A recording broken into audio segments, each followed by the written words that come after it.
Good morning, Vietnam.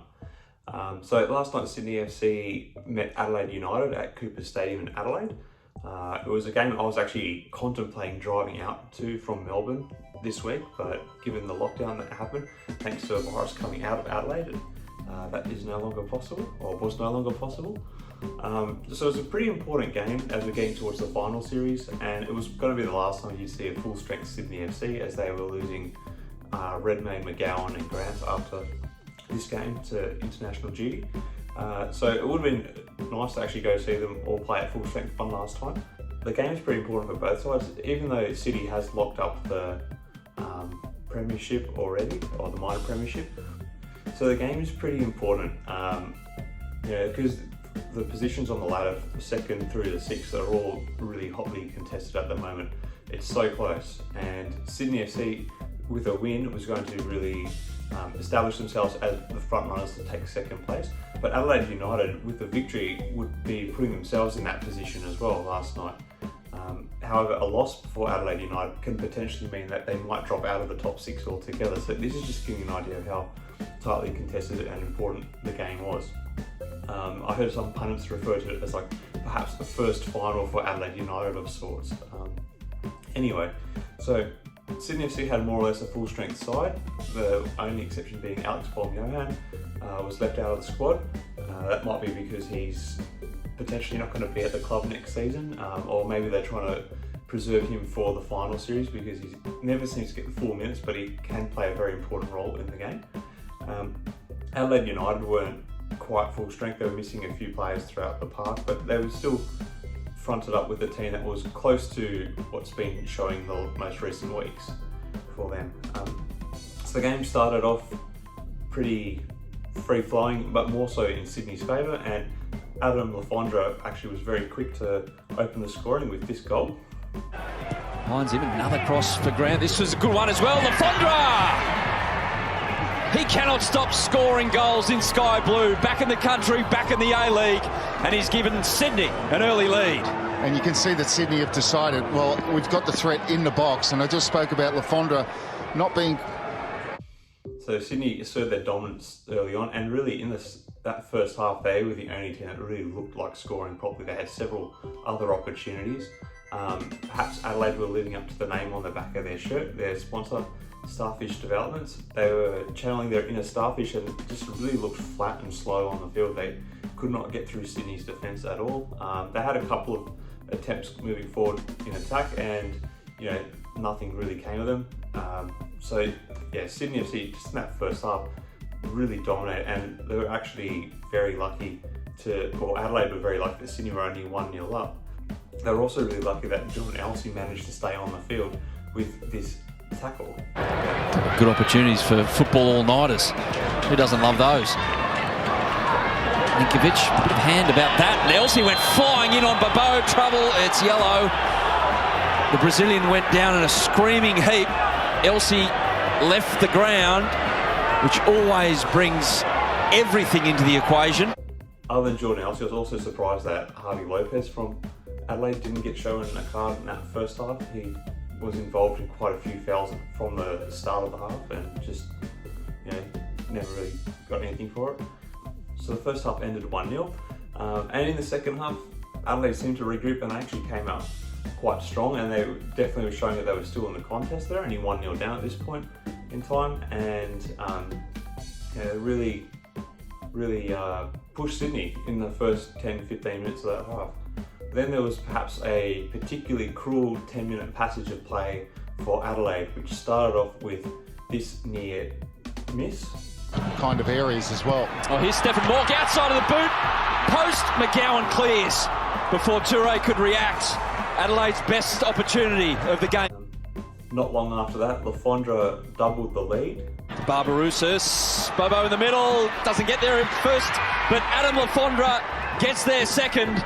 He's got his second, and Sydney are 2-0 up. Well, I'm not sure, but the flick on, I think early in this move, there might be a question of offside. Moments later, Bobo adds to the scoring tally. Bobo is waiting. Bobo, 3-0 Sydney. cut apart Adelaide United. Nope, offside. Well, hang on. That's a goal. That's a goal. He was onside. They celebrate. After the fact, Sydney FC, and it's 3-0. So the assistant, his flag went up after the Brazilian's goal went in. And then not long after that, Jordan Elsey, who was perhaps still lucky to be on the field at this point in time, does get his marching orders for this incident. And Mork looking to make something happen. Lefondre is bowled over by Elsey. Problem, big problem. Not only down to 3-0, down to 10 men. It has all gone south rapidly. So at this point, the game is 3-0 in Sydney's favour, and Adelaide's kind of more or less out of it. They're down to 10 men. Jordan Elsey is a real leader for their team, so here's a big loss. I've kind of had a funny relationship with Jordan Elsey. Whenever he plays Sydney, I always get this sort of feeling that he's a dirty or hard sort of player, and he rubs me up the wrong way.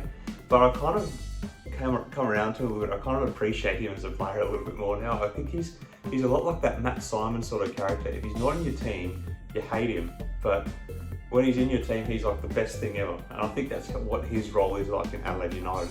And I hear that he's trying not to stay there, or he's trying to get a new club next year. He wants to go overseas, I believe, but he's got nothing short up. But I did hear he did knock back an Adelaide United contract to renew, so we'll see what happens with Jordan Elsey.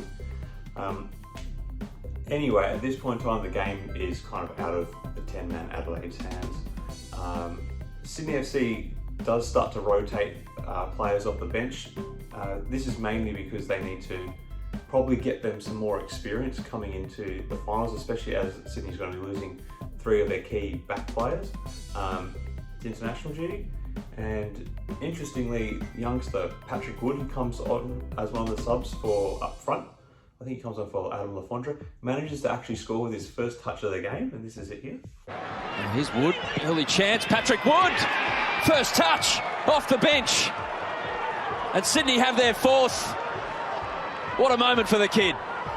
Absolutely brilliant, because, with the return of Bobo and Lefondre, And he was Patrick Wood actually scores again not long after, but however he was judged to be offside. He was offside, it was pretty clear, but it was pretty exciting that Sydney could have been potentially at 5-0, and this youngster off the bench has just come and netted 2 goals within about 5 minutes, so it would have been pretty crazy. I'll just break away.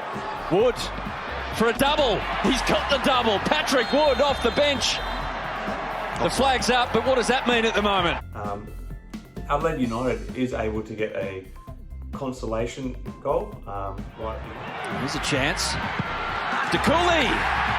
Yaya Dukuly gets a goal for Adelaide United. Some joy on this evening of regret. It's good to see another young player doing good things in the A-League. So this is more or less where the game finishes. It ends up 4-1 to Sydney FC. As a fan, it was really good to see them playing so dominantly. The way they moved the ball around and controlled the game. And they were really hard to break down defensively, except in the second half after they'd made all the sub changes. So that was really good. Adelaide United, I feel a little bit sorry for them because they have had a pretty good season and they could potentially drop out of the top 6 now. So I think they'll stay in there, but anything can happen with the way this season's been going. It's going to be interesting to see how Sydney FC go in the last round and the finals now that they're losing those 3 key players at the back. I did make another video talking about Melbourne City and Sydney FC losing a number of key players.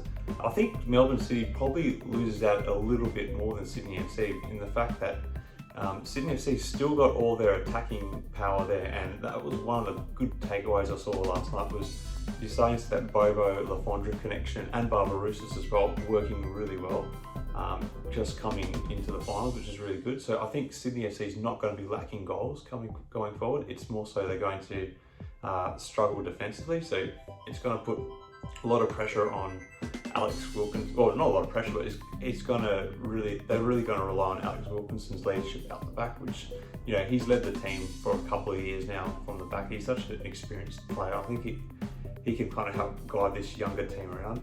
I expect you'll see replacing Ryan McGowan will be Ben Warland, and possibly Paolo Retro might move in for Rhyan Grant. So, you know, Retro's a pretty good experienced player, but that means that Sydney FC will go, because he's a bit of a utility, Sydney FC is going to lose that little bit of depth in their midfield substitutes, but they also have potentially Bom Johan to come in there as well. So it'll be really interesting to see how Sydney lines up in these last few games of the season. Hopefully we can go on to have a three grand finals in a row. We'll see. As for Adelaide, I think they've got to verse Western Sydney on Thursday, I think it is. And that's their last game. And if they lose to Western Sydney, and depending on how other results go, they could actually drop out of the top 6. Sydney SC's final games against Brisbane, and Brisbane have a few games up their sleeve. So Brisbane actually is one of the teams, along with the Central Coast Mariners, who can still mathematically finish second ahead of Sydney. But if Sydney wins, I think that's safe. That's it. They're done. But Brisbane, they need. I think they've got 3 games left, and if they win all 3, they can finish second. Anyway, moving to the finals very soon.